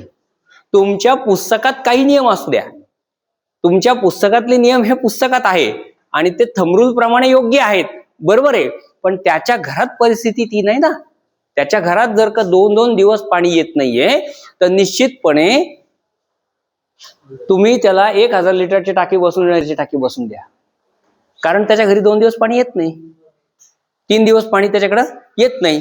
मग जर समजा पुस्तकात जरी हे नियम दिलेले आहेत, तरी त्याच्या घरातली परिस्थिती काय आहे हे पाहून प्लंबरनी त्याच्या घरात टाकी बसून दिली पाहिजे. याला AHJ म्हणतात. काय म्हणतात? AHJ याचा अर्थ काय? Authority handling jurisdiction. संडासचा दरवाजा उघडल्यानंतर तुमच्या मध्ये संडासाच्या आतमध्ये बसवलं जे हे दरवाजाला अडलं पाहिजे का नाही अडलं पाहिजे? बरोबर ना. हे कोणी सांगितलं तुम्हाला? As per NBC. बरोबर की नाही? पण जर समजा तसं जर का होत असेल, मग त्याच्यावर प्लंबरने ठरवलं किंवा सुताराने ठरवलं, तर काय उपाय होईल? संडास सिंपल आहे ना. सांगितलं का? यांनी काय सांगितलं लक्षात आलं का तुमच्या? समजलं का बाळांनो तुम्हाला? हे संडासचं जे कमोड आहे हे जर तुमच्या दरवाजाला जर का अटकत असेल, बरोबर, आणि तुम्ही जर कमोड बसवलं असेल, तर दरवाजा काय केला पाहिजे? आतल्या साईडला उघडण्याच्या ऐवजी बाहेर साईडला उघडला पाहिजे. बरोबर. फोल्डिंगचाही करू शकतात, सिंगलच्या ऐवजी 2 दरवाजे वापरू शकतात. बरोबर. पण मग जर समजा एखाद्याच्या घरामध्ये बाहेरच्या साईडला दरवाजा उघडण्याची परमिशन नाहीये किंवा बाहेरच्या साईडला दरवाजा तो उघडूच शकत नाही, अशी सिच्युएशन आहे, मग काय करायचं? डबल डोअर करायचं, स्लायडिंग करायचं. बरोबर की नाही? सरांनी आता त्यांच्या ऑफिसमध्ये एक बसवला टॉयलेट, त्याला काय केलं? स्लायडिंगचा दरवाजा. मग हे जे आहे स्लायडिंगचा दरवाजा पाहिजे, डबल फोल्डचा पाहिजे, बाहेर उघडणारा पाहिजे, आतमध्ये उघडणारा पाहिजे. ह्या सगळ्या पद्धती किंवा ह्या सगळ्या गोष्टी कशात येतात? AHJ मध्ये, अथॉरिटी हँडलिंग ज्युरिडिक्शन मध्ये. आलं लक्षात? म्हणून मग इथे वाद निर्माण होतात. जे इंजिनियर असतात ना, इंजिनियर, ते कागदावर खेळतात, ते पुस्तकी ज्ञानाने पुढे चालतात. ते म्हणतात असं असं गणित आहे, असं असं आहे, असं असं कॅल्क्युलेशन आहे, आणि म्हणून तू असं असं कर. आणि जो प्रॅक्टिकल काम करणारा असतो का नाही, त्याला AHJ माहित असतो, अथॉरिटी हँडलिंग ज्युरिडिक्शन माहित असतं. बरोबर ना. मग तो काय म्हणतो? तुझं पुस्तक साईडला ठेव, तुझी इंजिनिअरिंग बाजूला ठेव. इथं सिच्युएशन तशी नाहीये, मी तसं काम करू शकत नाही. आणि मग आता सरांनी जे सांगितलं त्याच्यामधला एक पार्ट असा पण आहे की मालक कंपनीचा आणि काम करणारा वर्कर, ह्या दोघांच्या मध्ये एक सुपरवायझर असतो. माहिती का तुम्हाला? मग त्या सुपरवायझरचे आणि कामगाराचे वाद पण असतात, आणि ते वाद काही वेळेस तात्विक असे पण असू शकतात. सुपरवायझर म्हणतो नाही, मी इंजिनिअरिंग शिकलोय आणि मी सांगतो तशा पद्धतीने काम कर. बरोबर. आणि तो कामगार म्हणतो तुझं इंजिनिअरिंग तुझ्याजवळ ठेव, मी ITI शिकलोय, मला माहिती काम कसं करायचं, मी असंच करणार. झाले वाद सुरू. बरोबर की नाही? मग ह्या गोष्टी सुद्धा तुम्ही प्रत्यक्षपणे काम करत असताना घडतात. त्याच्यावरती तुम्हाला काय करावं लागतो? योग्य तो निर्णय घ्यावा लागतो. मग हे जे आहेत आपल्याला कामाला लावून दिलं आणि ते त्यांच्या कामाला निघून गेले. त्यांनी हे पाहूनच घेतलं नाही की जे घन मीटर आहे त्या घन मीटरचं फुटाचं मीटरमध्ये आणि मीटरचं फुटामध्ये रूपांतर करायचं असेल तर 0 मिनिटात. आज तुम्ही एवढी तरी गोष्ट समजा शिकले तरी तुमच्या लक्षात येईल की 1.196 बरोबर ना. याच्याने तुम्ही काय करा, गुणाकार करा किंवा भागाकार करा, तुम्हाला फुटाचं मीटरमध्ये आणि मीटरचं फुटामध्ये रूपांतर करता येतं. बरं, त्याच्या डोक्यावरनं पाणी गेलं पण त्याने आपल्या कामाला लावून दिलं आणि म्हणून मी इथपर्यंत आलो आणि तुम्हाला मी सांगितलं. ज्ञान कोणाला मिळालं? मग मी तर त्याला सांगितलं की 1 मीटरमध्ये किती सेंटीमीटर ते पण सांगता नाही आले ना. मग 1 मीटरमध्ये किती सेंटीमीटर? 100 सेंटीमीटर. 100 ना 150 सेंटीमीटर. आलं का लक्षात? हा, कळालं का सरांनी काय सांगितलं? तुम्ही माहितीये का, तुम्ही माझे आहे ना गुरु आहात माहितीये. एकदा आहे ना मी असंच सर जसं सांगत आहे घनफळ हे ते, मी एकाला सांगत होतो, विद्यार्थी होते, 1 किलो कापूस जड का 1 किलो लोखंड जड? काय जड? हा, 1 किलो कापूस जड. दोन्ही सेम बॅलन्स आहे ना सर. काय म्हणाला तो? त्यांनी काय उत्तर दिलं? लोखंड जड. मी त्याला काय विचारलं की 1 किलो कापूस आणि 1 किलो लोखंड जड काय? तो काय म्हणतो? लोखंड. बरोबर की नाही? का बरं असं चुकला? सर कापूस म्हणजे त्याला एकदम ऐका, मग मी त्याच्यासारखा विद्यार्थी होतो, त्याला समजून सांगितलं, अरे तुझं चुकतंय. तो म्हणे नाही सर, माझं उत्तर बरोबर आहे. बरं का, आपण प्लंबर लोक पण कधी कधी असं करतो, आपण चुकीचं करतो आणि घरमालकाशी भांडण घालतो, वाद घालतो. नाही नाही मी केलंय ते बरोबर आहे, चूक मान्य करत नाही. त्याला म्हणलं, अरे नाही बाळा, चुकतंय तुझं. 1 किलो कापूस 1 किलो लोखंड, दोघांचं वजन 1 किलो ना. तो म्हणतो नाही, कापूस नाही, लोखंड जड. मी त्याला खूप प्रकारे मग त्याला सांगितलं की त्याचं घनफळ म्हणजे मापाने, वस्तुमान, आकारमान, बरोबर ना सर? आकारमानामध्ये फरक आहे. 1 किलो लोखंडाचा आकारमान छोटा असेल, 1 किलो कापसाचा आकारमान मोठा असेल, तरी तो काय म्हणतो? नाही, लोखंडच जड. मग त्याला म्हणलं, भो आता तू मला समजावून सांग कसं. तो म्हणतो, हे बघा, 1 किलो कापूस तुम्ही माझ्या डोक्यात घाला, 1 किलो लोखंड मी तुमच्या डोक्यात घालतो आणि मग सांगा जड काय ते. काय म्हणाला? 1 किलो कापूस माझ्या डोक्यात घाला तुम्ही आणि मी 1 किलो लोखंड तुमच्या डोक्यात घालतो, मग कळेल की जड काय.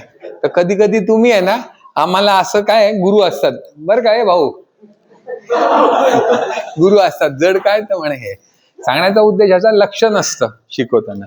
तर सरांना मी जसं सांगितलं की 1 मीटर बाय 1 मीटर मध्ये 1000 लिटर पाणी राहतं, शिकायचं हे शिकवलं. सरांनी तुम्हाला टाकीचं पण, की सिंटेक्सची टाकी आली उद्या, तिच्यावरती नावच नसेल किती लिटरची आहे, पण तुम्हाला जर गणित येत असेल, गोल गोल म्हणजे काय म्हणायचं, कसं माप काढायचं, याच्यात किती लिटर पाणी बसतं, तर तुम्ही दाखवू शकतात ना. सर याच्यावर लिहिलं 1000 लिटर. तुम्हाला माहितीये का, ज्या कंपन्या म्हणजे कळतं ना, अनब्रँडेड म्हणतो, जसं पीडीलाइट काय आहे, ब्रँडेड कंपनी आहे. तुम्हाला माहितीये का, यांचे डुप्लिकेट व्हर्जन खूप आहे दुसरे. बरं, यांचं एमसील असतं ना, तर दुसरं काही ते एनसील असतं. आलं का लक्षात? मग डुप्लिकेट असतं ना. मग डुप्लिकेट अमिताभ बच्चन असतो, तो ओरिजिनल अमिताभ बच्चन सारखं काम करेल का? नाही करणार. तुम्ही बघता ना, रील मध्ये असतो डुप्लिकेट अमिताभ बच्चन. डुप्लिकेट कायम डुप्लिकेट असतं, खोटं असतं. तर तसं माहितीये का, जर एखादी अनब्रँडेड टाकी असेल तर ते लिहितात 1000 लिटर, पण त्याच्यामध्ये कधीच 1000 लिटर पाणी बसत नाही. तर हे कसं काढाल तुम्ही?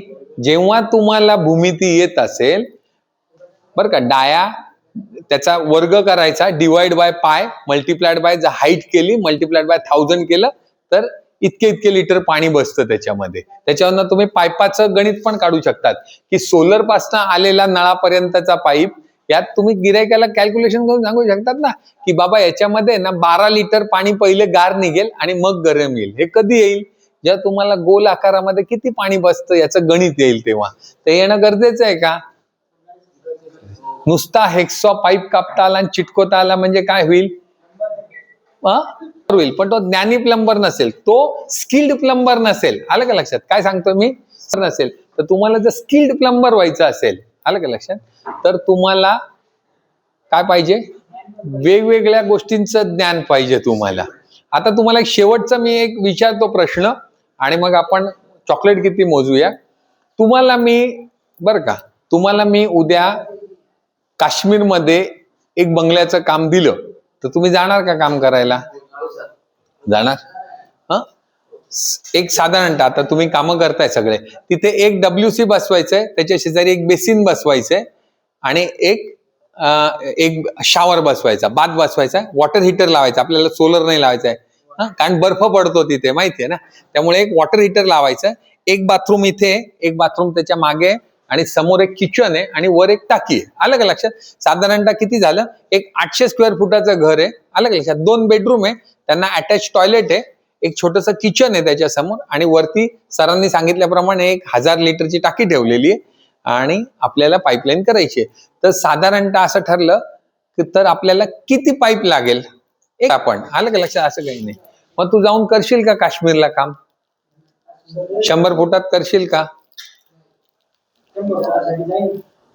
नाही, मी तुला पैसे देतोय, विमानाचं तिकीट देतोय ना, तुला काय प्रॉब्लेम आहे? विमानाने जा, विमानाने ये. आता जाशील ना विमानाने जाऊन कोण कोण करेल? सगळे कराल. ठीक आहे, तुम्ही पाईपलाईन झरी मारणार, ते काम करणार. कुठला पाईप वापरणार? ग्रीन कलरचा वस्तू DPR. का बरं? का बरं सर, ते बर्फ पूर्ण. हा, यस. त्या ठिकाणी तुम्ही CPVC वापरू शकता का? नाही वापरू. ज्या ठिकाणी बर्फ पडतो त्या ठिकाणी आपलं जे सॉल्व्हंट सिमेंट आहे ते चिकटलं जाणार नाही.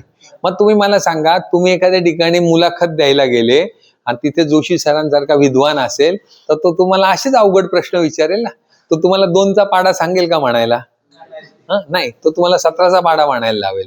थोडक्यात काय की तो असा एका प्रकारचा प्रश्न विचारेल आणि तुम्हाला कळणार नाही आपल्याला काम का नाही मिळालं. तुम्हाला कळणारच नाही. मी तर बरोबर उत्तरं दिली होती. अरे त्यांनी प्रश्न काय विचारला की काश्मीरमध्ये प्लंबिंग करायचंय, तू कुठला CPVC पाईप वापरशील? यांनी काय दिलं, हा थोडासा शिकवतो विद्यार्थ्यांना म्हणून यांनी काय उत्तर दिलं की तिथे CPVC पाईप चालणार नाही. हा, तर तुम्ही काय वापरता? आता एक छोटस मी तुम्हाला एक विचारतो की तुम्ही 2 इंची UPVC CPVC पाईप टाकलाय सगळ्यांनी? 2 इंची टाकलाय? कसं जॉईन करतात मला थोडक्यात समजावून सांगा, पटकन. मी 2 चॉकलेट देणार आहेत. एक 2 इंची पाईप आहे, तुम्ही काम करताय, त्याच्यामध्ये सॉकेट किंवा एल्बो आलाय.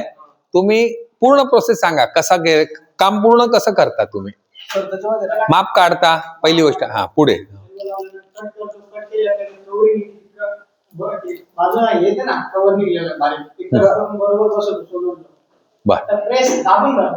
बर. 2 इंची मी काय सांगितलं, मी प्रश्न तुम्ही ऐकला नाही माझा. 2 इंची UPVC काम चालू आहे तुमचं. UPVC धरा, CPVC धरा. तुम्ही काय काम करणार? पहिलं मेजरमेंट केलं, कापलं. पुढे त्यांनी सांगितलं बर काढली. पुढे सोल्युशन लावून. बस. हे बरोबर आहे का? ही मेथड बरोबर आहे का? तुम्हाला काय वाटतं? ही मेथड बरोबर आहे का? किती जणांना वाटतं की ही मेथड बरोबर आहे?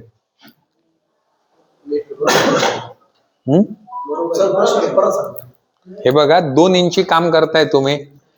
मी तुम्हाला काय उदाहरण विचारलं, 2 इंची पाईपलाईनचं काम चाललंय, UPVC का CPVC? तुम्ही काम कसं करणार? पहिले मेजरमेंट घेतलं, त्याने काय सांगितलं, पाईप कापला, त्याला ट्रिमर असतं माहिती आहे ना, ट्रिमरने साफ केला. पुढे यांनी सांगितलं सोल्युशन घ्यायचं आणि दाबून धरायचा. ही प्रोसेस बरोबर आहे का? नाही सर, आधी आपण मेजरमेंट ऐका, तुम्हाला माहितीये का बरं का, चूक तुमची नाहीये. तुम्ही ती सॉल्व्हंट सिमेंटची डब्बीच वाचली नाही कधी, त्याच्यावर काय लिहिलंय ते. आणि आपल्याला इंग्लिश येत नसेल ना तर साहेब आहेत ना कंपनीचे, सांगा ना साहेब मला समजावून सांगा. हे बघा, मेजरमेंट घेतला, पाईप कापला, त्यांनी बरोबर सांगितलं, ट्रिमरने हे केला, त्याला कापडाने पुसून घेतलं एल्बो याला. तुम्ही किती जण प्रायमर वापरता? प्रायमर किती जण लावता? मग मला सांगा, बिना प्रायमरचा तुम्ही ना कुठलाही UPVC CPVC पाईप 1.5 इंचापासून पुढे वापरताना त्याला पहिले प्रायमर लावला पाहिजे. जर प्रायमर नाही लावला तर तो जोड जो आहे ना तो तात्पुरता गळणार नाही, पण तो मजबूत जोड होणार नाही. तर कधी पण आहे ना 1.5 इंचापासून पुढे पाईप वापरताना तुम्हाला काय केलं पाहिजे, पाईप कापला पाहिजे, स्वच्छ केला पाहिजे, ट्रिमरने घासला पाहिजे, त्याला काय स्क्रबर वापरलं पाहिजे, स्क्रबरने घासला पाहिजे, त्याला पहिले प्रायमर लावून ठेवायचं. पाईपाच्या साईडला प्रायमर, एल्बोच्या साईडला नाही, पाईपाच्या साईडला प्रायमर लावून तो तसाच ठेवायचा. एक 10 मिनिटात प्रायमर वाळतं. ते वाळल्यानंतर पुढे बघा, तुम्ही आता इतके वर्ष काम करताय, तुम्हाला हे माहितीच नाही प्रायमर लावायचं असतं, प्रायमर माहिती नाही. मग हे का झालं, असं का झालं? कारण का माहितीये का? कारण का माहितीये का? त्याचं कारण असं आहे, कुठे गेलो, त्याचं कारण असं आहे, मी आता पटकन करतो तुम्हाला, लगेच झालं त्याचं कारण झालं. काय लिहिलंय? हाफ नॉलेज आलं का लक्षात? हाफ नॉलेज म्हणजे अर्धवट ज्ञान, आणि ज्ञान असणं हे किती धोकादायक आहे, तर हे असं आहे उदाहरणांना. कळालं? आहे का चुकीचं? हाफ नॉलेज आणि रॉंग नॉलेज काय होतं? हा उदाहरणार्थ पेंटर आहे, अर्धवट ज्ञान करत आला आणि काय आहे आता उलटा आलाय, बसला अडकून. आता तर लक्षात ठेवा, समजलं? सर कायम सांगतात एक डायलॉग, तो मी पुन्हा सांगतो, आधा हकीम जान का खतरा. आधा हकीम जान का खतरा. तुम्ही जाल का अशा अर्धवट डॉक्टरकडे की जो कालच पास आउट झाला आणि तो ऑपरेशन करेल? जाल का? मराल ना. पोटाचं ऑपरेशन कराल तर काय आहे, डायरेक्ट इंद्राच्या शेजारी जाऊन बसाल. आलं का लक्षात? तर आधा हकीम जान का खतरा. आता तुम्ही सांगा, तुम्ही बिना प्रायमरचं जॉईंट केलेलं आहे आणि ती 25 मजली बिल्डिंग आहे, टिकेल का तुमचा जॉईंट? टिकेल का? नाही टिकणार. मग हे का घडतं? तर याच्यासाठी शेवट सांगतो, ऐका रे, लक्ष देऊन ऐका. तुम्हाला इथलं शिक्षण घेतल्यानंतर सरकार आहे ना, ते वेडं नाहीये, शासन. त्यांनी का सांगितलंय 1 वर्ष अप्रेंटिसशिप, 4 वर्ष कॉन्ट्रॅक्टरकडे नॉलेज? ते ह्याच्यासाठी सांगितलंय की तुम्हाला जे मिनिमम, कमीत कमी जे काम करण्यासाठी ज्ञान आहे ते मिळवण्यासाठी तुम्हाला हा एवढा कालावधी लागतो. किती कालावधी लागतो? तर 1 वर्ष अप्रेंटिसशिप आणि 4 वर्ष कॉन्ट्रॅक्टरकडे काम केलं पाहिजे. मग तुम्ही तुमचा व्यवसाय सुरू केला पाहिजे. आता सांगा, तुम्ही असं जर काम केलं बिना प्रायमरचं, ते 2 वर्षातच त्याच्याने सांगितलं असतं ते गळणार आहे. आणि मग फायदा कोणाचा होणार आहे? फायदा कोणाचा होणार आहे? त्या बिल्डिंगचा होणार आहे ना. कायम तिथे पावसाळा असेल त्या बिल्डिंगला, कायम पावसाळा असेल, पाऊस पडो नाही तर नाही पडो, बिल्डिंग आपली थंडावा कायम तिथे. आलं की नाही लक्षात? जसं एक प्लंबर चुकीचं काम करतो रेन वॉटरचं काम करताना, तो मालक त्याला ओरडतो, अरे काय तू काम केलंय म्हणे, पावसाळ्यात अख्खं गळतं पाणी म्हणे घरामध्ये. तर तो प्लंबर सांगतो, अहो ती मी तुमची सोय केली आहे म्हणे, पाऊस आला की नाही तुम्हाला बाहेर बघायची गरजच नाही, घरातच कळेल तुम्हाला पाऊस येतं की नाही. आता पटकन आपण संपूया, पटापट आहे ना. चॉकलेट मोजा तुमच्याकडे किती आहे, पटापट पटापट पटापट. खाल्ले असतील तरीच कागद मोजा पटापट. 10 चॉकलेट कोणाकडे आहे? नाव लिहून घ्या सर, नाव लिहून घ्या. 10 चॉकलेट, 10 चॉकलेट. 10 10 10 10. 10 आहे तुझ्याकडे, 12. बस बस खाली बस. 10 कोणाकडे? 10.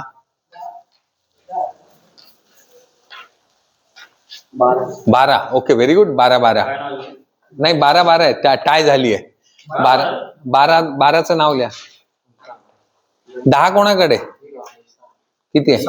7 आहे. ओके ठीक आहे, 7चं लिहा. गोरे, तुझं नाव रे? हा, इकडे सचिन देवरे, इकडे सचिन देवरे. 12 देवरे. 12 बेवडे.